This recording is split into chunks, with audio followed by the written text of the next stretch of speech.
Նրան տապանի հյուրն է խաղաղության երկխոսություն հասարակական կազմակերպության ղեկավար իրավապաշտպան Էդգար Խաչատրյանը զրուցելու ենք տեսակապով։ Իրան-Իսրայել պատերազմը շարունակվում է, ԱՄՆ նախագահը հայտարարել է, որ Իրանը չի կարող ունենալ միջուկային զենք, ես դա կրկնել եմ նորից ու նորից, բոլորը պետք է անհապաղ տարհանեն Թեհրանը։ Ինչ եզրահանգումներ անել Թրամփի այս հայտարարությունից եւ նաեւ ինչպես կգնահատեք իրավիճակը, եթե համադրեք տեղեկությունները երկուստեք հարվածների եւ դրանց արդյունքում արձանագրվող կորուստների մասին տեղեկությունները։ Դե իրականում բավականին սահմանափակ տեղեկություններ ունենք այս պահին։ Միացյալ Նահանգների նախագահի Տրամփի հայտարարությունները մի փոքր ավելի դիտարկում եմ որպես սպառնալիք։ Չնայած իրականում Տրամփը հայտարարել է 60 օրեր ժամանակ չէ, ժամկետ է տվել Իրանին, որպեսզի հրաժարվի իր ծրագրից, եւ ըստ էության ստացվում է, որ 61-րդ օրը հենց հարձակումը տեղի ունեցավ Իսրայելի։ Տեսեք, իրականում բարդ է այս պահին ինձ համար, համենայն դեպս հաշվի առնելով սահմանափակ տեղեկատվությունը, որ մենք ունենք, որքան Միացյալ Նահանգների մասնակցությունն է այս գործընթացում, չնայած հայտարարությունների մակարդակով մենք լսում ենք անվերապահ աջակցություն իսրայելական գործողությունների Տրամփի ապարատի կողմից, բայց մյուս կողմից ես կդժվարանամ ասել, թե որքանով է Միացյալ Նահանգների ուղղակի մասնակցությունն այս գործընթացներին։ Կարծում եմ նաև ինչ որտեղ, որ Իսրայելի իշխանություններն ու նախագահ Նեթանյահուն շատ դեպքերում նաև որոշակիորեն պատրաստ էր հակադրվել Տրամփի ուրեմն հետ ձեռք բերված համաձայնություններին, այսինքն օրինակ չլիներ ուղղակի համաձայնությունը Միացյալ Նահանգների, բայց Իսրայելը նետօպերացիան, այսպես կոչված օպերացիան սկսեր Իրանի նկատմամբ։ Մյուս կողմից այստեղ շատ կարևոր է նշել, որ Իրանը միշտ էլ խոսել է նրա մասին, որ ինքը ունի այդ իրավունքը խաղաղատոմի շահագործման, այսինքն ցանկացած պետություն ժամանակակից աշխարհում այս այդ իրավունքից կարող է օգտվել եւ խոսել է նրա մասին, որ մտադրություն չունեն ուրեմն արտադրելու ատոմային զենք, բայց սա է շատ վիճելի կոնցեպտ է, որովհետև հասկանում ենք, որ այդ ուրանի հարստացման այն փուլը, որում գտնվում է Իրանը, շատ մոտ է Իրան կանգնացնում իրականում ռազմական ատոմի, այսինքն ատոմային ռումբ ստեղծելու ուրեմն այդ պահին, եւ շատ կդժվարանամ ասել, թե իրականում Իրանի իրական նպատակները որոնք են, որովհետև հասկանում եմ, որ ըստ էության շատ իրատեսական է, որ Իրանը կփորձեր ստեղծել ատոմային զենք։ Պարոն Խաչատրյան, փորձագետների կարծիքով այս պատերազմը կարող է վերաճել տարածաշրջանային մեծ պատերազմի, եթե ԱՄՆ-ն ներքաշվի։ Հիմա դուք ասացիք, որ այս պահին դժվար է գնահատել ԱՄՆ-ի ներգրավվածությունը, որ դեպքում կամ իրավիճակի զարգացման որ սցենարի դեպքում ԱՄՆ-ն կարող է ներքաշվել խաղի մեջ կամ պատերազմի մեջ, այսպես ասած։ Տեսեք, բացի ԱՄՆ-ի ներգրավվածությունից, այստեղ շատ կարևոր այլ տարեր կան, թե որքանով ներգրաված կլինեն օրինակ Եվրոպական միության երկրները, արաբական աշխարհի երկրները, այսինքն իմ ընկալմամբ միայն Միացյալ Նահանգների մասնակցությամբ չի պայմանավորվելու այդ գլոբալ ուրեմն պայթյունը տարածաշրջանում, չնայած արդեն ինքնին բավականին լուրջ խնդիր է հիմա տարածաշրջանում։ Միացյալ Նահանգների ներգրավվածությունը էլի պայմանավորված կարող է լինել օրինակ Միացյալ Նահանգներում հենց ներքին գործընթացներով։ Մենք հասկանում ենք, որ Տրամփը բավականին լուրջ կախվածություն ունի իսրայելական լոբբիից եւ շատ դեպքերում օրինակ Տրամփի համար էլ շատ կարեւոր է որոշակի ինչ-որ բաներ հաջողություններ գրանցել է եւ հասկանում ենք, որ պետության ներսում է Միացյալ Նահանգների ներսում էլ Տրամփը բավականին լուրջ ուրեմն կորուստներ ունենում իր նկատմամբ վստահության առումով, հասարակության սպասելիքները Տրամփից չեն արդարանում եւ բավականին լուրջ դժգոհություն է առաջանում Տրամփից եւ շատ դեպքերում նման ուրեմն իրավիճակներով, ասես փոքրիկ հաղթանակներով հատկապես ավտորիտար կամ տոտալիտար կառավարման սիրահար ղեկավարները փորձում են փակել ուրեմն հասարակության աչքերը իրենց երկրում ունեցած խնդիրների վրա։ Հիմա նույնը օրինակ տեղի ունենում, ինչպես արդեն ասացի, Իսրայելի պարագայում, ասում Նետանյահուն բավականին իմ ընկալմամբ շատ վիճահարույց նախագահ եւ ես երբեք չէի անվանի նրան ժողովրդավար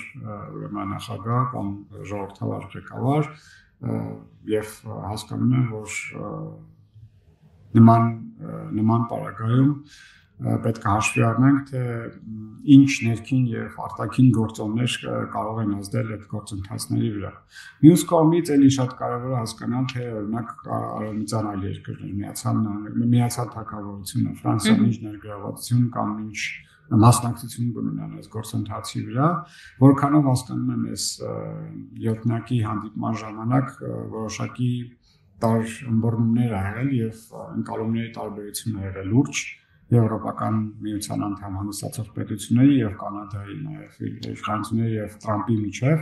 կարծում եմ հենց այդ նույն Իրան-Իսրայել հակամարտության վերաբերյալ եւ կարծում եմ սա կարող է լինել պատճառը, թե ինչի նեղացած կեցվածքով Տրամպը շուտ լքեց Կանադան։ Այսինքն եվրոպական այդ երկրները ոչ միանշանակ աջակցություն են ցուցաբերում Իսրայելին Կարծում եմ, այո, այդ աջակցությունը միանշանակ չի, չնայած օրինակ բանի Մակրոնը հայտարարում էր, չէ, որ եթե Իսրայելի նկատմամբ հարձակում տեղի ունենա, մենք կպաշտպանենք Իսրայելին, բայց այդ գործողությունները Իսրայելի ես կարծում եմ ոչ միանշանակ կերպով չեն ընկալվում եվրոպական հատկապես ժողովրդավար երկրների կողմից, կամ Կանադայի կողմից, որը իհարկե եվրոպական երկիր չի, բայց ամեն դեպքում շատ իր ընկալումներով մոտ է Կանադան օրինակ Եվրոպական միության անդամ պետությունների մոտեցումների հետ էլի շատ ոնց որ բան է ձևավորվել կոալիցիա, որտեղ եվրոպական երկրներն են Կանադան մենք տեսնում ենք այդ բանը գործակցությունը շատ ակտիվացել է հատկապես Տրամպի իշխանության գալուց հետո, երբ որ Տրամպը տենց սկսեց ագրեսիվ քաղաքականություն թե Կանադայի թե եվրոպական երկրների նկատմամբ Հիմա այս գործոնները հաշվի առնելով ես հասկանում եմ, որ չկա տենց կոնսենսուս միջազգային իաջակցություն Իսրայելին, ինչը որոշակիորեն ճնշում է հանդիսանում Իսրայելի նկատմամբ եւ իհարկե նաեւ չկա տենց միանշանակ աջակցություն Իրանին։ Այսինքն այս մի հատ իրավիճակ է ձևավորվել, որ այդ գերտերությունները հատկապես հիմա խոսում ենք G7-ի մասին, չունեն որոշակի նախընտրելի ինչ-որ կողմ, որին տենց անվերապահ կաջակցեն։ Նրանք բոլորը արդեն հայտարարել են, որ դեմ են Իրանի ռազմական նպատակներով ատոմի օգտագործմանը, դրա մասին բոլորն էլ խոսել են։ Չնայած Իրանն էլ ասում է, որ նման մտադրություն չունի։ Նաև տենց անվերապահ աջակցություն չեն ուզում ցուցաբերել Նետանյահուին, այսինքն Իսրայելին, որի գործողությունները ես կարծում եմ որևէ մեկը չի համարում տենց լեգիտիմ, որովհետև սա իրականում ընկալվում է որպես ագրեսիայի ակտ։ Գործողությունները լեգիտիմ չեն, բայց ճշգրիտ են, պարոն Խաչատրյան, այսինքն հենց ռազմական գործողությունների առումով դուք գնահատական չեք կարող տալ, բազմաթիվ գնահատականներ են հնչում համեմատության մեջ, ասում են, որ իսկապես լրջորեն պատրաստվել է եւ հասցնում է շատ նշանակալից հարվածներ Իրանին։ Դե իհարկե շատ լավ մշակված օպերացիա է, եթե ռազմական տեսանկյունից նայեք, ես իրականում ռազմական փորձագետ չեմ, բայց որքանով տեսնում ենք բավականին լավ նախապատրաստված օպերացիա է, անգամ ասում են, չէ, տարի ու կես առաջ արդեն նախապատրաստվել են որոշ ուրեմն անգամ Իրանի տարածքում գործող ուրեմն կենտրոններ ունեցել, որտեղ մշակվել են դրոնները, նախապատրաստվել են հարձակման մեխանիզմները, այսինքն իրոք շատ լուրջ ռազմական տեսանկյունից լուրջ նախապատրաստված օպերացիա է, նաև որ տեսնում ենք, թե ինչպես են թիրախները խոցվում Իրանի տարածքում, թե ինչպես են առաջին օրը ամբողջ այդ բանը քաղաքական եւ գիտական էլիտան ռազմական եւ գիտական էլիտան վերացրեցին, որ ըստ էության իրականում Իրանին երկար տարիներով հետաքրքրում, եթե անգամ Իրանի մոտ այդ մտադրությունը կար, ուրեմն ռազմական միջուկ այդ ծրագրի ապա միանշանակ շատ հետգծեցին։ Մենք բոլորս էլ հասկանում ենք, որ օրինակ Իսրայելը այս պահին չունի այն միջոցները, ռազմական միջոցները, որպեսզի խոցի այդ Իրանում այդ ստորգետնյա բաները, գործարանները, որտեղ իրականում կարող էին արտադրվել կամ չգիտենք արտադրվել են, բայց պոտենցիալ կար, որպեսզի արտադրվեն, այդ գործարանները խոցելու համար պոտենցիալ եւ ռազմական ներուժ Իսրայելը չուներ։ Օրինակ Միացյալ Նահանգների անմիջական մասնակցություն ես կընկալեի, երբ որ նման ռազմական աջակցություն ցուցաբերվել, որպեսզի կարողանային խոցվեն այդ ուրեմն ստորգետնյա բաները, որտեղ որ միջուկային բաները կարող են արտադրվել։ Նման աջակցություն դրա համար ասում եմ Միացյալ Նահանգների կողմից ամեն դեպս մինչ այս պահը չի եղել ու կդժվարանամ ասել թե կլինի թե չի լինի։ Բայց էլի կկրկնեմ, ռազմական տեսանկյունից հրաշալի իրականացվող ուրեմն օպերացիա եղել, չնայած չգիտեմ տեղին այդ հրաշալի կամ հոյակապ ձևակերպումները թե չէ, որովհետև խոսում ենք մարդկանց կյանքերի մասին, ինձ համար ասում եմ անընդունելի է, ցավալի է փաստը, եթե անգամ մեկ մարդ մահանում, անկախ նրանից թե այդ գիտեք քաղաքացիականների բանը բացարձական ընդունելի է, որովհետև երկուսի կողմից էլ բավականին մեծ թվով որքանով հասկանում են քաղաքացիական զոհեր կան եւ նաեւ քաղաքացիական բաներն են թիրախավորվում։ Հիմա մի կողմից նման իրավիճակներում ասում են մենք թիրախավորել ենք ռազմական օբյեկտ, բայց չգիտեմ սխալմունքի հետևանքով բան են կարել, չգիտեմ բումբերն եկել են քաղաքացիական բաներ շենքերի վրա, բայց ես կարծում եմ սա ուղղակի անընդունելի։ Դրա համար ես չեմ ուզենա ընդհանրենք դες ներկայացնել, որ Իսրայելը հոյակապ տենց օպերացիա անում ու շատ էֆեկտիվ գործում է, որովհետև իրականում դրա հետևանքով դժում են քաղաքացիական բնակչություն եւ հաստատեն ըստ էության խաղաղ բնակչությունն է դժում։ Պարոն Խաչատրյան, չգիտեմ որքանով է կոռեկտ, բայց հարցս այսպես ձևակերպեմ. ուր է ՄԱԿ-ը։ Իրանը դիմեց ՄԱԿ-ին, որպեսզի նիստ հրավիրեն եւ դատապարտող բանաձև ընդունեն, բայց կարծես թե այդպիսի գործընթաց չնախաձեռնվեց։ Դե այստեղ ավելի կարևոր կլինի սպասել ՄԱԿ-ի անվտանգության խորհրդի նիստի հրավիրելուն, բայց սա նաև ինձ ցույց է տալիս, որ չկա միջազգային կոնսենսուս եւ չկա այն պետությունն է, որի ի աջակցություն ինչ-որ գործընթաց կամ բանաձև պետք է ընդունվի, որովհետև այսօր պետք է հաշվի առնենք, որ ՄԱԿ-ի գործիքակազմը արդեն երկար տարիներ հնացած է։ Սա պետք է մենք հաշվի առնենք, էլի այդ մեխանիզմները նույն բանաձևերը Ուկրաինայի վերաբերյալ, նույն բանաձևերը, որ ընդհանրենք այս վերջի ժամանակներս մենք տեսել ենք ու որևէ հետևանք չեն ունենում, չնայած այդ անվտանգության խորհրդում են այս բանաձևները բանանում հրապարակվում։ Կարծում եմ իմաստ կա ընդհանրապես ՄԱԿ-ի մեխանիզմի վերանայելու։ Սրա մասին ես էլի խոսել եմ եւ շատ փորձագետներ նաեւ խոսել են, բայց ՄԱԿ-ի բանաձև կամ ՄԱԿ-ի որոշում այս կապակցությամբ սպասելու համար մենք պետք է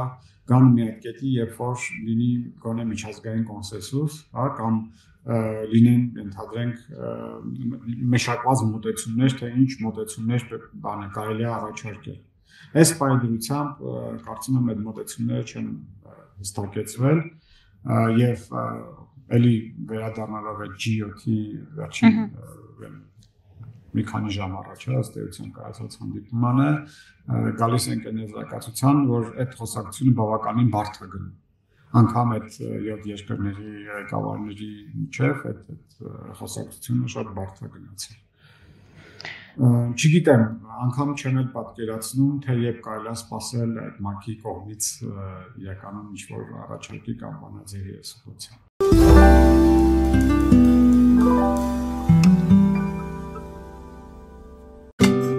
Ինչ է պետք տունը, առանձնատունը կամ ամառանոցը հաճելի, հարմարավետ դարձնելու համար։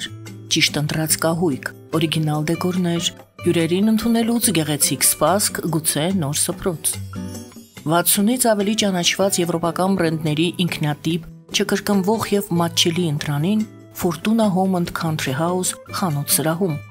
Նորավոճ սպասք եւ կահույք հորեկա բնագավառի համար, տեքստիլ, տնտեսական ապրանքներ, ամեն ինչ գեղեցիկ կյանքի համար։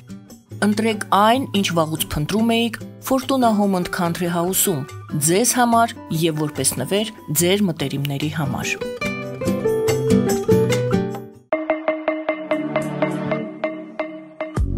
Յուրաքանչյուր զարդ գլուխ գործոց է, պատրաստված ամենայն ճշգրտությամբ եւ կրքով, որոնք կընդգծեն ձեր անհատականությունն ու գեղեցկությունը։ Մեր զարդերը պարզապես աքսեսուարներ չեն, այլ սիրո խոստովանություններ, որոնք կդառնան ձեր հիշողությունների խորհրդանիշը։ Դրանք ձեզ կդարձնեն ոճային եւ գրավիչ։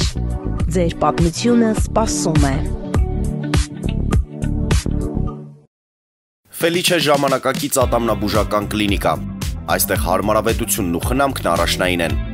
Այստեղ կիրառվում են ատամնաբուժական ամենաժամանակակից տեխնոլոգիաներ, ճշգրիտ ախտորոշում, արդյունավետ բուժում, նուրբ փորձառություն եւ անհատական մոտեցում։ Սկսած սովորական մանրուքներից մինչև առաջադեմ ընթացակարգեր, այստեղ դուք գտնվում եք բարձր որակավորում ունեցող եւ փորձառու ատամնաբուժական մասնագետների ձեռքերում։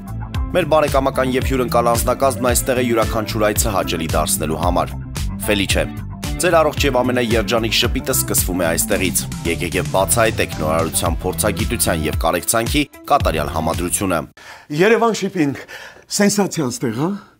Այո, ճիշտ եք եկել։ Սանդրոցներ Երևան ուղարկելը $2.99 օթանավով։ Այո։ Իսկ եթե դոլար ուղարկես, դոլար ստանան։ 1%, հա։ Այո։ Իսկ որ տանեն տուն հասցնեն, էլի 1%, հա։ 2%։ Երասը ծրի է, էլի։ Ժողովուրդ սենսացիա, ծրի է։ Նորթ Հոլիվուդ կլենդել։ Jackpot հագուստի վաճառակենտրոնը վերաբացվել է Թահանգա քաղաքում։ Նոր տեսականի, նոր արժեքներով ու նոր զեղչերով։ Եվրոպական հագուստ եւ կոշկեղեն կանանց, տղամարդկանց եւ երեխաների համար։ Օծանելիք, ճամպրուկներ, պայուսակներ, գիշերանոցներ, գոտիներ եւ դրամապանակներ։ Մեծ ապրանքատեսականի, մեծ զեղչերով։ Համեցեք Jackpot Թահանգայում։ Հասցեն 7057 Foothill Boulevard։ Հեռախոս 818 813 2252։ Jackpot։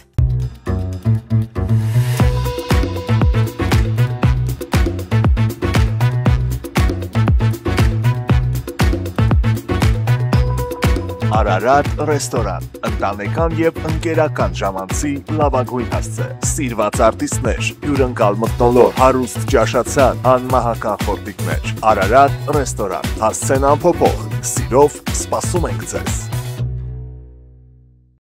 Լավագույն պաղպաղակ, բնական, համեղ եւ մատչելի գներով պաղպաղակը կարող եք ձեռք բերել բոլոր հայկական խանութներում, պահանջեք հայկական պաղպաղակ, Թամարա պաղպաղակ։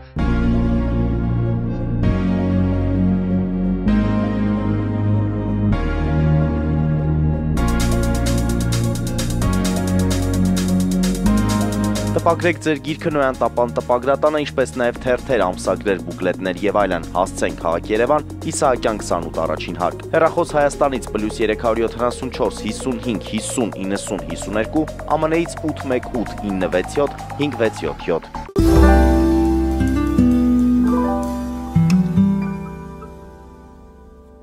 Ամփոփենք մեր խնդիրներով կամ մեր գործողություններով այս իրադարձությունների ֆոնին, պարոն Խաչատրյան, տարբեր կարծիքներ են հնչում, որ պետք էր զորահավաք սկսել, տարբեր հայտարարություններ են հնչում Հայաստանի իշխանությունների գործողությունների մասով։ Հիմա նաև մինչև պատերազմի բուն սկսվելը կարծիքներ էին հնչում, այսինքն հայկական վերլուծական դաշտը ուշի ուշով հետևում էր բանակցություններին եւ մտահոգություն էր հնչում, որ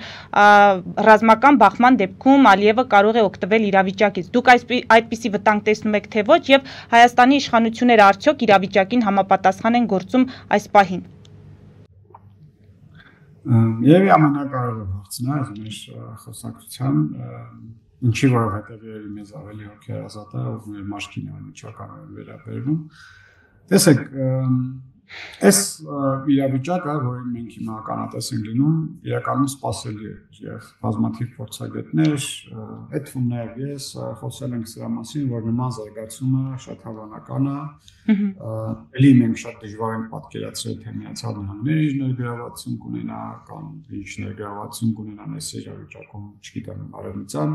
բազմաթիվ պետություններ կամ գործընկերներ, բայց ամեն դեպքում այդ իրավիճակը կանխատեսելի է։ Կանխատեսելի էր օրինակ, որ նման զարգացումների պարագայում բավականին լուրջ խնդիրներ են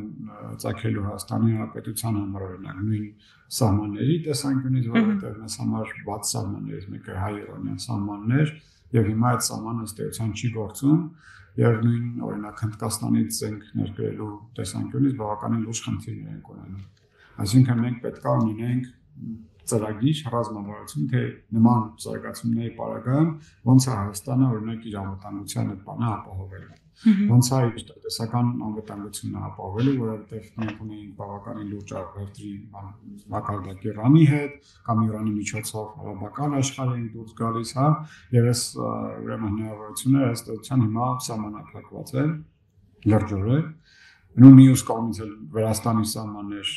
սրա մասին էլի խոսել ենք, Վրաստանի սահմանները շատ կախված է թե բանը Ռուսաստանի հետ ինչ հարաբերություններ են ունենում, որովհետև Վրաստանը դուրս են գալիս, բայց դրանից հետո արդեն Ռուսաստանի քմաճույքին են գնում, որովհետև ցանկացած պահի եթե պետք լինի լարսը կփակի, հա, երբ որ պետք լինի կբացի։ Այսինքն ըստ էության Հայաստանը հայտնվում է իզոլացիայի մեջ։ Եվ իհարկե սա նշանակում է, որ իշխանությունները շատ ավելի լուրջ ջանքեր պետք է գործադրեն։ Բայց տեսնում եք այդ ջանքերի գործադրումը, պարոն Խաչատրյան։ Հենց հարցս դրա մասին էր։ Ինչ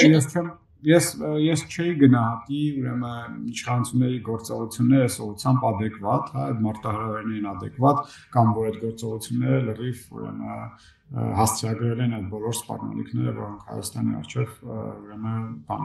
կարող են ծառանալ դեռ, որովհետև զարգացումները նոր են եւ շատ դժվար է ինձ համար օրինակ կանխատեսել, թե այս իրավիճակում օրինակ Ադրբեջանը իրեն ոնց կպահի, որովհետև էլի դատելով շատ սահմանափակ եւ սուղ տեղեկատվությունից, որ մենք ստանում ենք, շատ դեպքերում հայտարարություններ են հնչում, որ Իրանի տարածքի վրա որոշակիորեն ուրեմն հարձակումներ տեղի են ունեցել հենց Ադրբեջանի տարածքից, այսինքն Ադրբեջանը իր տարածքը տրամադրել է Իսրայելին Իրանի վրա հարձակումներ գործելու համար, բայց սա գիտեք, ես չէի ուզենա բանի տենց խոսույթների վրա ուշադրություն դարձնել, որովհետև որևէ ապացույց սրա ես չունեմ կամ ընդհանրեն մի աղբյուրում տեսել եմ, ես կուզենայեմ փոքր ավելի բազմակողմանի ուսումնասիրություն անել եւ հասկանալ թե իրականում Ադրբեջանը այս գործընթացում ներգրաված է, եւ եթե ներգրաված է, որքանով է ներգրաված։ Չնայած գիտենք, որ Ադրբեջանի իշխանությունները միշտ էլ լավ համագործակցել են Իսրայելի հետ, ստացել են սպառազինություններ Իսրայելից անգամ 20 թվականին ուրեմն այս այդ պատերազմի ժամանակ։ Մյուս կողմից Ադրբեջանի իշխանությունների հայտարարությունները լսելով, այս վերջին իրադարձությունների վերաբերյալ, այդպես բավականին նեյտրալ հայտարարությամբ հանդես եկան եւ ավելի նեյտրալ, քան թե Հայաստանի իշխանությունները։ Երևի նման ուրեմն մոտեցումը ավելի ճիշտ է, նման պարագայում, քան ինչ-որ պետության կողմ բռնելը, հատկապես նման փոքր երկրների համար, ինչպիսին են Հայաստանը կամ Ադրբեջանը։ Բայց մի բան ամփոփելով կարող ենք արձանագրել, պարոն Խաչատրյան, որ խաղաղությունից խոսող կամ աշխարհին խաղաղություն խոստացող Թրամփը այնուամենայնիվ չի կարողանում խաղաղություն բերել աշխարհին։ Դա բոլորս է տեսնում ենք, դա ինքն էլ է տեսնում եւ դա իրեն շատ նյարդայնացնում է եւ սրանով ապայմանավորված այդ օրեցօր նվազող վստահության մակարդակը է Թրամփի նկատմամբ եւ այդ համակարգի նկատմամբ։ Միացյալ Նահանգներում նման ուրեմն իրավիճակ վաղուց չի եղել։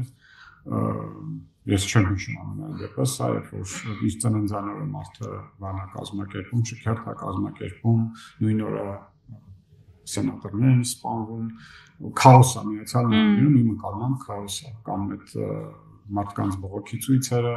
որոնք տենց ակտիվորեն ճնշվում են եւ բանակն աղվում, պատկերացնում եք Միացյալ Նահանգներում բանակը աղվում են, ուրեմն հանրային բողոքը ճնշելու համար, ես անգամ չեմ պատկերացրել, որ Միացյալ Նահանգներում հա այս նման ժողովրդավար երկրում նման գործելակերպ իշխանությունների կողմից անգամ կարելի է ակնկալել։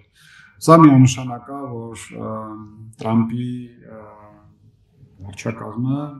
ուրեմն տապալվում, հա, ես չգիտեմ ինչքան կտևա, որքան կտևա այդ իներցիան եւ ինչ գործողություններ են անելու, որպեսզի մի փոքր ուրեմն հանրային վստահությունը վերականգնեն կամ միգուցե Թրամփը որոշի ընդհանրապես այդ պուտինյան ճանապարհով, տոտալիտար ճանապարհով գնա եւ առհասարակ վերացնի ընտրությունները բան, հա, ընդհանրենք Բելարուսի նման ասի, որ ես եմ թագավորն եմ, հա, եւ վերջ, հետո ընտրություններ չի լինելու, նման ղեկավարից կարելի է նաև նման մոտեցում ակնկալել, բայց հա իրոք ճիշտ է, միանշանակ կիսում եմ ձեր մտահոգությունը, որ Թրամփի այդ ծրագրերից որևէ մեկը իրականություն չի դարձել։ Խոստանում էր Ուկրաինայում մեկ օրվա 24 ժամվա ընթացքում Ուկրաինայի եւ Ռուսաստանի միջև հարց լուծել, խոստանում էր, չգիտեմ, Իսրայել-Պաղեստին հարց լուծել, որևէ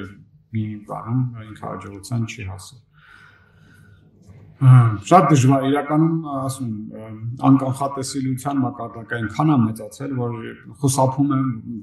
ցանկացած այդպես կանխատեսումներից, որովհետև շատ անշնորհակալ է եւ շատ չափից դուրս շատ են այն գործոնները, որոնք բան են անում, ընդհանրենք անկեղծ է, թե մեր հեռուստադիտողների հետ էլ կիսվեմ, մենք վերջերս մի նախաձեռնություն ենք անում մեր կազմակերպությունում, որի շրջանակներում մշակում ենք ուրեմն Հայաստանի եւ Ադրբեջանի շուրջ հնարավոր զարգացումներ, այսինքն սցենարներ ենք մշակում, ինչ սցենարներ կարելի է ակնկալել, օրինակ պայմանագրի այդ խաղաղության համաձայնագրի կնքում, չկնքում, ինչ քաղաքական զուգահեռ, ինչ քաղաքական աշխարհաքաղաքական գործընթացներ են գնում եւ այլն։ Ընդամենը երևի 2-3 շաբաթվա ընթացքում այնքան այլ բանը գործոններ եւ տարեր ավելացել է սցենարը, նույն իսրայելական բանը զարգացում։ Որ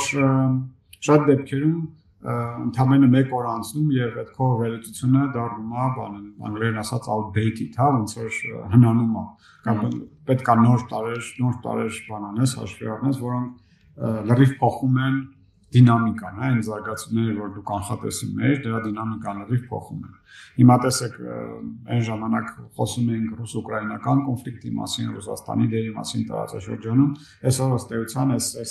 զարգացումների պարագայում ուկրաինական կոնֆլիկտը մղվել է հետին պլան։